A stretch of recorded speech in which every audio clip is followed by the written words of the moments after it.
Hi there, Year 8. This is lesson 38, and we are going to do a practical experiment today on making salt crystals. Now, before you start this today, because we would like you to have a go at home if possible, it's really important that you have watched yesterday's lesson. So that might be Monday's lesson for you, it might be Tuesday's lesson for you, but you must have watched the lesson on planning this investigation and the risk assessment. So make sure you haven't skipped the lesson before you do this one. If you've got a written method of how to do this experiment and you've got a risk assessment, then you are good to go. Make sure that you've got your method in front of you and you've read it over again. Just give yourself a little recap, make sure you remember what you're going to be doing. And really importantly, make sure you look at your risk assessment again and think about how you're going to stay safe when you're doing this at home. I'd like you to watch the rest of this video as a quick explanation of how you're going to do this and enjoy. Have fun at home. I'd love to see pictures of your results, so if you get some good crystals in the next couple of days, send us a picture because we'd like to see how it's gone.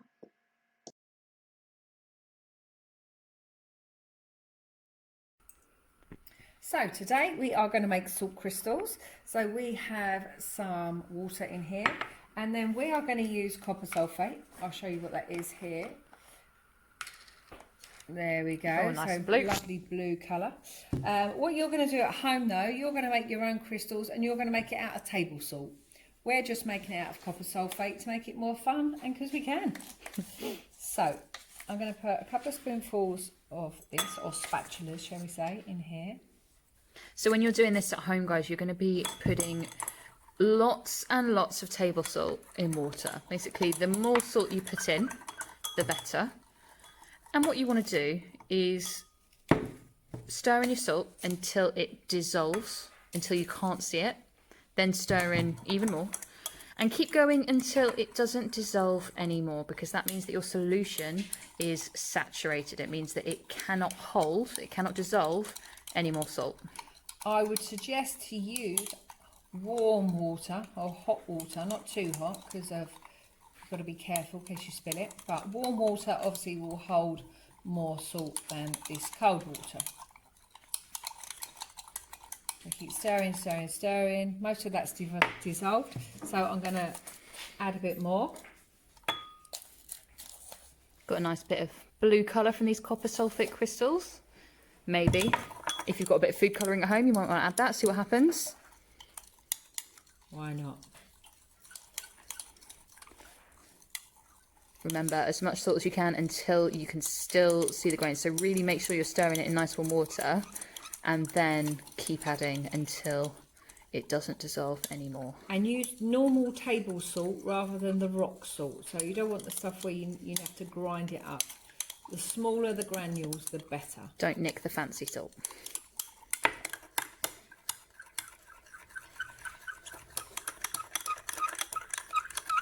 Also, you can be thinking about, why is it that something's going to dissolve better in warmer water? As Miss Nixon said, if something's warmer, why is it going to dissolve more? Think about the energy of the particles. What are the particles doing?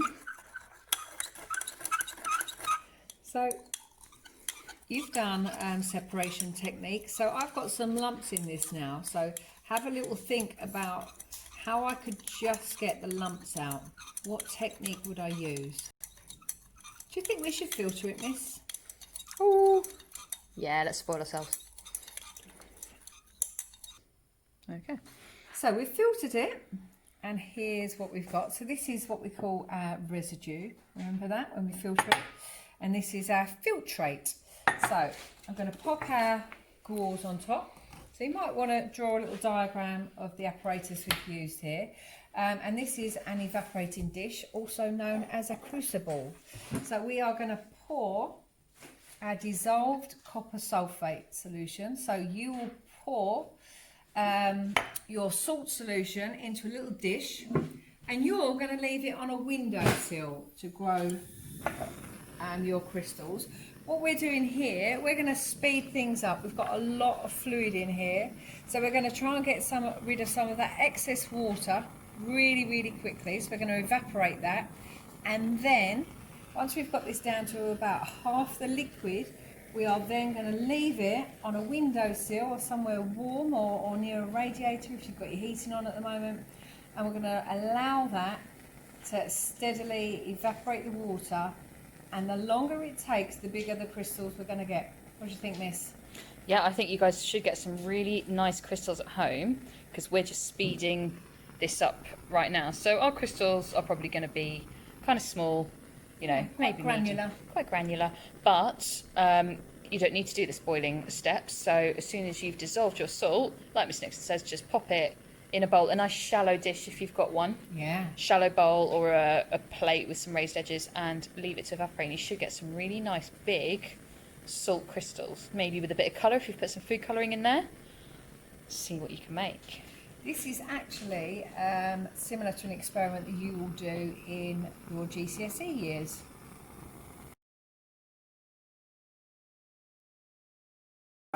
We are. Okay, and we are bubbling away nicely, so we are now going to leave our solution to evaporate in a nice warm place and come back to it in a couple of days, where we should have some lovely crystals. And what I want you to think about while you're watching this video is, what precautions would you take for safety? What would you be using? If you were in the lab doing this yourselves, what would you do with your hair, with your eyes, with what you're wearing? Think about that, because there will be a lesson on risks. Okay, pop quiz while our solution is boiling. What is the name of sea salt? What is the chemical name of it? Have a little think. Pause the video. Did you get it right? We're going to write the name, but if you weren't quite sure, what is the chemical formula? What's the compound that makes up sea salt? Did you get it? Remember, sodium is a weird one. It isn't anything to do with S, it's Na. So if it's NaCl, if you got that right, very well done. Okay, second pop quiz. We are using copper sulfate because we are in the lab, so we thought that'd make it a bit different. Do you know how you'd write copper sulfate?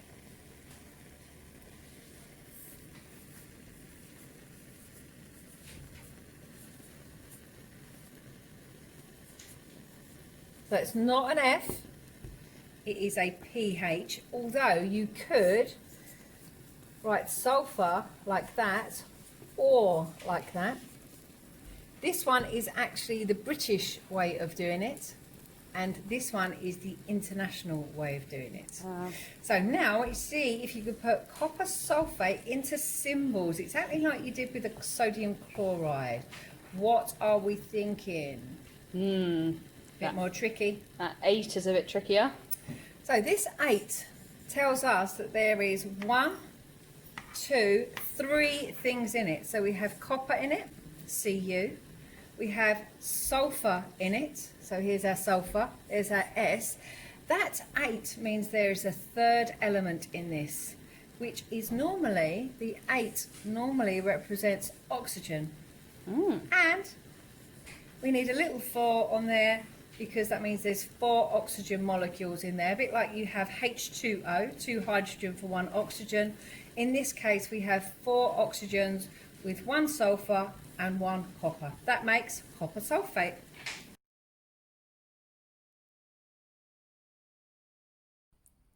So it is 4 days later, and we, after boiling our solution to let it evaporate quickly, we then sat it on a windowsill to let it evaporate slowly, and here are the results.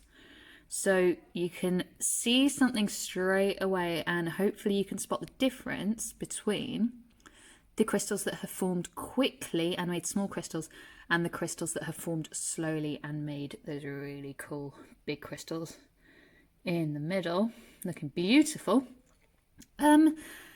And hopefully you've got some really good results at home. Please send us a picture if you've got some good ones. I'd like to see the crystals that you've made. And look out for tomorrow's lesson, where we're going to be looking at our results for this experiment.